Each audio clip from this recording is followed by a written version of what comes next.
लेकिन फिर भी न्याय नहीं मिलती है प्रशासन। ये प्रशासन की घोर उदासीनता को उजागर करती है कि आज किस प्रकार से लोगों की समस्याओं में, लोगों के दुखों में प्रशासन मौन हो जाती है। ये बहुत ही चिंता का विषय है इस राज्य के लिए, इस देश के लिए। तो दादा क्या लगता है कि ये उदित राज की जो परिवार इतने महीनों से बैठी है, क्या इंसाफ के लिए हर बार दर बदर हर लोगों को लगभग भटकना पड़ता है? देखिए, आज के दौर में इंसाफ बहुत ही महंगा हो चुका है। इंसाफ अब बड़े लोगों की जेब में सीमित हो चुका है। जो भगत सिंह कहा करते थे कि आज़ादी हम तो गौरव से ले लेंगे, लेकिन मुझे इस बात का डर है कि आज़ादी कहीं 10% भूरों के हाथ में टिक के ना रह जाए। भूरों का संबंध रसूखदारों से, आय से अधिक संपत्ति रखने वाले लोगों से, और आज भगत सिंह द्वारा कही गई वह बात, एक एक बात सत्य साबित हो रही है कि आज आज़ादी और लोकतांत्रिक व्यवस्था का स्वाद आम व्यक्ति नहीं ले पा रहा है।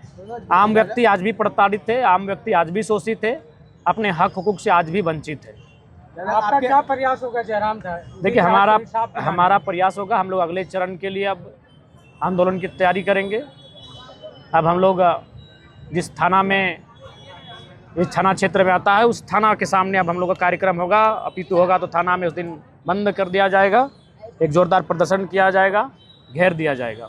दादा, आपके आने से पूर्व आपके साथियों के द्वारा यहाँ बोला जा रहा था कि स्थानीय जनप्रतिनिधि अब विकलांग हो चुकी है, कुछ नहीं कर रही है कोडरमा के लिए, तो आप क्या कहना चाहते हैं? देखिए, ये तो बहुत ही आश्चर्यजनक है कि कोई परिवार अगर 30 दिनों से धरने पर बैठा है और उस क्षेत्र के विधायक, सांसद जो वर्तमान में केंद्र मंत्री के पद पर भी स्थापित है, अगर वो पीड़ित परिवार से मिलने का साहस नहीं कर पा रहे हैं, तो मेरे हिसाब से कहीं ना कहीं उनका मौन रहना, उनका इस कार्यक्रम से दूर रहना कुछ इशारा भी करता है। क्या कोडरमा प्रशासन से आप बात करेंगे मामले में? देखिए, मैंने बिल्कुल, अगर यहाँ पे बात नहीं बनती है तो विगत कुछ महीनों में जितने भी घटनाक्रम हुए हैं, जिनमें हत्या का संदेह या फिर हत्या हुई है और अपराधी गिरफ्त से बाहर हैं, तो सारे विषयों को एक साथ जोड़कर विधानसभा में इस विषय को उठाया जाएगा। हॉस्टल में जांच के दरमियान में 12 जिंदा कारतूस मिले।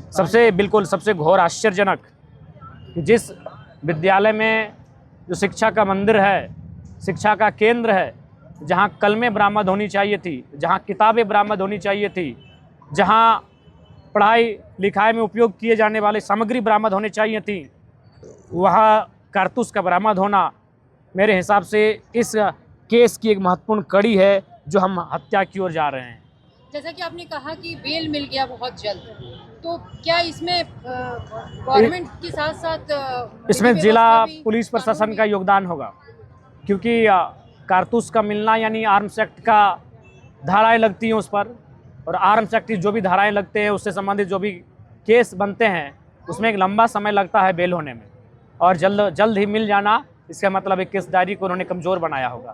अब सवाल है कि जो लोग हथियार रखते हैं उनकी केस डायरी को कोई अगर कमज़ोर बना रहा है तो इसके पीछे कोई कारण होगा, बिना कारण के केस डायरी कमज़ोर नहीं हुआ होगा। आए दिन सारे स्कूलों में ऐसी घटनाएं हो रही हैं। कुछ सालों पहले सफायर में भी हुई थी जिसमें बच्चे को मारा गया था और वो फिर से ओपन हुआ है। तो क्या अभी का जो स्कूल का ये घटना है, तो स्कूल में कोई ऐसी, देखिए अभी बिल्कुल सबसे पहला बात, कोई भी चीज़ जहाँ लोग इन्वेस्ट करते हैं वो प्रयास रहता है कि उसकी आड़ में कुछ ऐसे भी कार्य हों जहाँ से धनराशि बहुत ज़्यादा मिले, या जल्दी से हम धन उत्पन्न, मतलब धन हमको प्राप्ति हो सके, और उसी क्रम में कुछ अनैतिक कृत्य भी करने पड़ते हैं, कुछ असामाजिक कृत्य भी करने पड़ते हैं, उस शादी व्यवस्था की आड़ में कोई काले कृत्य भी करने पड़ते हैं, और संभवतः इस प्रकार की घटनाएं कई सामने आ रही हैं। इसका मूल कारण है पूंजी जो लगा है, उस पूंजी को वसूलने में तो कुछ ऐसे कार्य कर रहे हैं जो हम सामाजिक नहीं कह सकते। दादा, उदित राज के अलावे और भी मामला अभी आपके संज्ञान में आया, तो इस पर क्या कहें? जी, 2-3 मामले आए। एक अंसारी जी का मामला आया जिनमें उनका 3 माह या 3 साल का बच्चा वह कंकाल मिला, मानव कंकाल, लेकिन अभी तक डीएनए से मैच नहीं हो पाया है।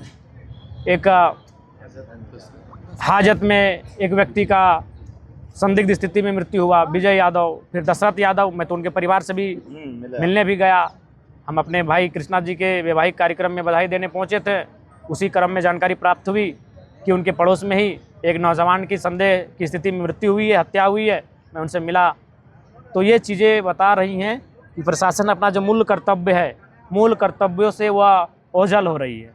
लगातार देखा जा रहा है कोडरमा में जिस तरीके से हत्याएं हो रही है, 2 दिन होता है, तीसरे दिन घटना घट जाता है, इस पर क्या कुछ कहिए? इसका मूल कारण है कि आप पहली घटना में जो दोषी हैं या फिर पहली घटना में आप इंटरेस्टेड नहीं हैं। जब पहली घटना, ये हम छोटा सा उदाहरण ले सकते हैं कि वो बच्चा बिगड़ता है जिस बच्चे को माता पिता डांट फटकार नहीं करते हैं, वह उसकी गलतियों को, उसकी नादानियों को इग्नोर कर देते हैं। अगर माता पिता डांट फटकार करते हैं तो शायद बच्चा दूसरी घटना या फिर वो बिगड़ता नहीं, वो बदमाश नहीं होता। तो ठीक उसी प्रकार अगर प्रशासन, पुलिस पहली घटना के बाद अगर एक्टिव हो जाती, सक्रिय हो जाती, अपराधी को अपने गिरफ्त में लेने के लिए पूरी तरह जी जान लगा देती, तो शायद दूसरी अथवा तीसरी घटना नहीं घटती। पहली घटना में मौन हो जाना दूसरी तीसरी घटना के लिए दावत है। मामला ईमानदारी से इस मामले में जांच हो, इसके लिए क्या डीजीपी से बात करेंगे जयराम राव? जी निसंदेह, जो भी कोडरमा के मामले आए हैं, मैं हमारे कोडरमा जिला के जो भी सम्मानित प्रतिनिधिगण हैं, मनोज जी हैं, रवि जी हैं और तमाम हमारे जो साथीगण हैं, उनकी एक टीम के साथ हम लोग डीजीपी से मिलकर कोडरमा में जो घटनाएं घटित हो रही हैं विषय वस्तु से अवगत भी कराएंगे और उनसे कार्रवाई भी करवाने की हम लोग अपील करेंगे। जयराम महतो सुझाव देंगे या चेतावनी? देखिए, सुझाव और चेतावनी दोनों होगी। अगर सुझाव को अमल में लाया गया तो सुझाव होगा और नहीं तो चेतावनी होगी और एक जोरदार आंदोलन होगा। दादा एक और लास्ट क्वेश्चन,